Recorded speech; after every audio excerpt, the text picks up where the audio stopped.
Hello students, welcome in wanna science classroom. हम पढ़ रहे थे chapter 2 acid base and salt. तो अब हम आगे का चैप्टर डिस्कस करते हैं। What is dilute solution and what is concentrated solution? Dilute solution is that have an acid is in less amount and water is in more amount. This is called dilute solution. Concentrated solution, they have acid is more amount and water in less amount. This is the difference between dilute solution and concentrated solution. How strong are acids or base solution? Strong और acid और जो base होते हैं वो strong कैसे होते हैं? Indicator, कैसे आइडेंटिफाई कर सकते हो कि आप कौन सा एसिड स्ट्रॉन्ग है और कौन सा बेस स्ट्रॉन्ग है? इसके लिए हम इंडिकेटर्स का यूज़ करते हैं। इंडिकेटर्स डिफरेंट टाइप के होते हैं। एक होता है हमारा यूनिवर्सल इंडिकेटर। यूनिवर्सल इंडिकेटर क्या होता है? सबसे पहले आपके माइंड में आएगा कि इंडिकेटर से आप पता लगा सकते हैं कि एसिड और बेस क्या है, बट वो ये आइडेंटिफाई नहीं कर सकता कि कौन सा एसिड स्ट्रॉन्ग है और कौन सा बेस स्ट्रॉन्ग है। इंडिकेटर हमें सिर्फ ये बताता है कि ये एसिड है और ये बेस है। तो स्ट्रॉन्ग एसिड और स्ट्रॉन्ग बेस को आइडेंटिफाई करने के लिए हम यूज़ करते हैं यूनिवर्सल इंडिकेटर का। किसका यूज़ करते हैं? यूनिवर्सल इंडिकेटर का। What is universal indicator?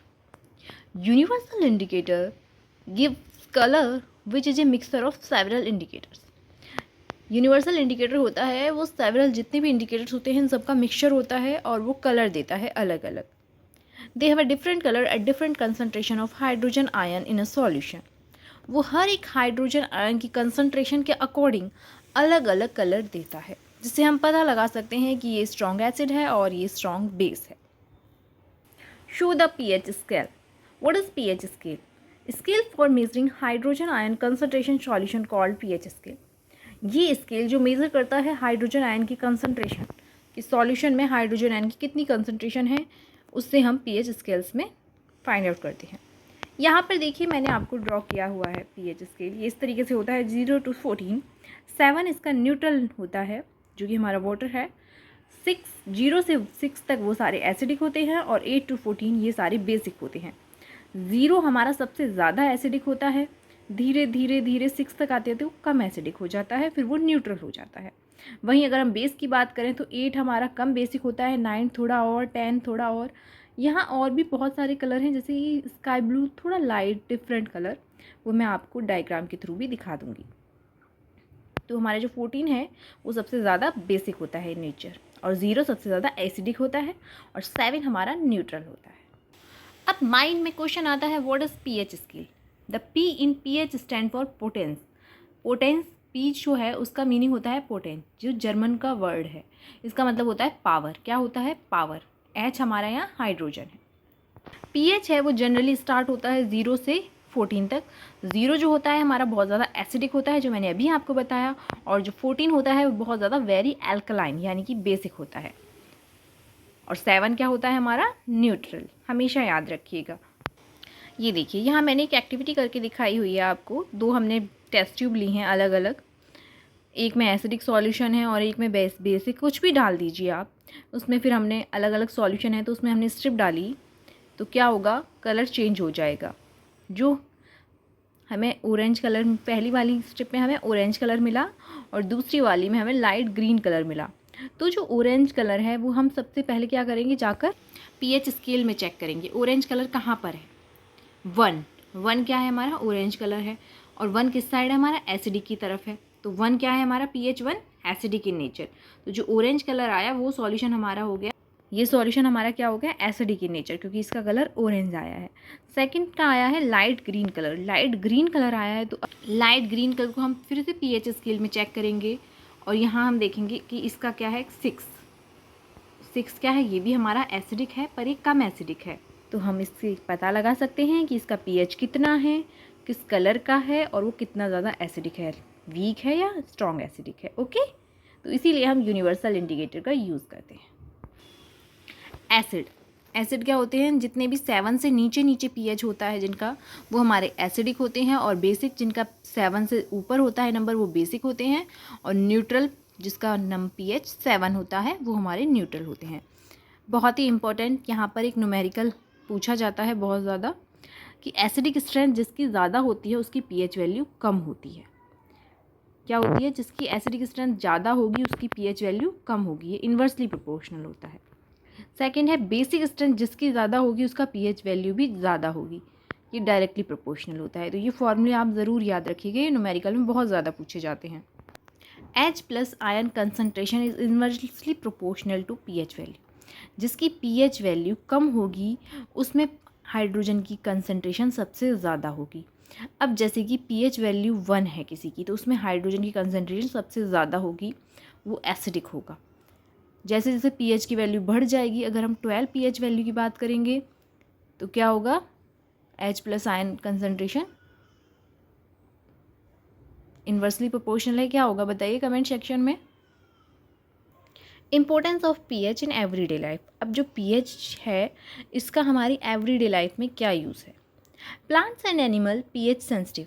Plants और जो एनिमल होते हैं उन सब का भी pH सेंसिटिव होता है, बहुत ज़्यादा कम हो जाता है, ज़्यादा हो जाता है, वो एसिडिक हो जाते हैं और बेसिक हो जाते हैं। कैसे? When pH of rain water is less than 5.6। जो रेन वाटर की pH होती है वो 5.6 होती है, लेस देन यानी कि 5.6 से कम। It is called acid rain, जिसे हम एसिड रेन कहते हैं। कहाँ भी ज़्यादा होगा कि जो पहली बारिश होती है उसमें नहीं नहाना चाहिए। क्यों? Why the reason is that कि हमारी जो एटमॉस्फेयर में होता है उसमें एसिड बहुत ज़्यादा प्रेजेंट होता है। तो जो बारिश आती है वो सबसे पहले एसिड रेन करती है। वो जो इतना भी केमिकल होता है हमारे एनवायरनमेंट में वो बारिश के थ्रू नीचे गिरता है, तो वो एसिडिक हो जाती है रेन। तो इसीलिए हमें उस फर्स्ट रेन में नहीं नहाना चाहिए, है ना। तो इसका हमारे प्लांट्स और एनिमल पर भी इफेक्ट पड़ता है। जब वो फर्स्ट एसिडिक रेन होती है तो प्लांट्स पर भी गिरती है, एनिमल्स पर भी गिरती है। तो उससे क्या होता है? प्लांट्स और एनिमल भी बहुत ज़्यादा इफेक्ट होते हैं। नेक्स्ट है pH of soil in your backyard. आपका जो गार्डन होता है उसमें जो सॉइल होती है उसका भी pH चेंज हो जाता है। Plant required a specific pH range for their healthy growth. Plants को एक pH की एक डेफिनेट रेंज चाहिए जिसकी वजह से वो अपने प्लांट को अच्छे से ग्रो कर पाएँ। कभी कभी आप केमिकल ज़्यादा यूज़ कर देते हैं तो क्या होता है? उसकी pH वैल्यू चेंज हो जाती है, या तो आपकी सॉइल ज़्यादा एसिडिक हो जाती है या बेसिक हो जाती है। तो उसको मेंटेन करने के लिए अगर वो एसिडिक होती है तो आप उसमें क्या यूज़ करते हैं? बेस को डालते हैं। और अगर वो बेसिक हो जाती है तो आप उसमें एसिड को डालते हैं। ठीक है, तो इस तरीके से आप मेज़र करते हैं सॉइल को ताकि वो अच्छे से प्लांट को ग्रो कर पाए। pH इन अवर डाइजेस्टिव सिस्टम। हमारे डाइजेस्टिव सिस्टम का भी pH चेंज हो जाता है। सुना होगा आपने, कहते हैं एसिडिटी हो गई। एसिडिटी क्यों हो गई? एसिडिटी वर्ड एसिड से ही लिया गया क्योंकि आपके पेट में, स्टमक में सबसे ज़्यादा एसिड प्रेजेंट हो गया, एसिड सबसे ज़्यादा बन गया, जिसकी वजह से आपके स्टमक में एसिडिटी हो गई। अब आप उस एसिडिटी को कैसे मेंटेन करेंगे? उसमें बेस डालेंगे।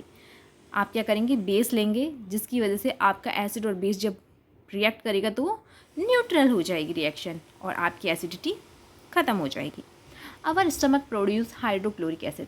आपने 6th-7th क्लास में पढ़ा ही होगा कि हमारे स्टमक में हाइड्रोक्लोरिक एसिड बनता है। ठीक है, कैसे? अब वो जो हाइड्रोक्लोरिक एसिड बनता है वो धीरे धीरे, इतनी अमाउंट नहीं होती उसकी, बट जैसे जैसे आप ये बाहर का खाना खाते हैं तो एसिडिटी बनती जाती है। एक में कहते हैं ना, बाहर का खाना नहीं ज़्यादा खाना चाहिए। ड्यूरिंग इंडाइजेशन, जब हमारे इंडाइजेशन हो जाता है, खाना अच्छे से नहीं पच पाता, तो स्टमक प्रोड्यूस करता है टू मच एसिड और उससे हमारे पेट में दर्द भी हो जाता है। तो क्या कहते हैं? इनो पी लो। क्यों? इनो में क्या होता है? इनो में एंटा एसिड प्रेजेंट होता है, यानी कि एक बेस प्रेजेंट होता है जो हमारे एसिड के साथ रिएक्ट करके वो रिएक्शन को न्यूट्रल कर देता है और हमारी एसिडिटी ख़त्म हो जाती है। People use base called antacid. जो बेस हम यूज़ करते हैं वो हमारा एंटा एसिड कहलाता है। ठीक है। pH change as a cause of tooth decay. pH change भी हो जाता है हमारे दांतों में भी। कैसे?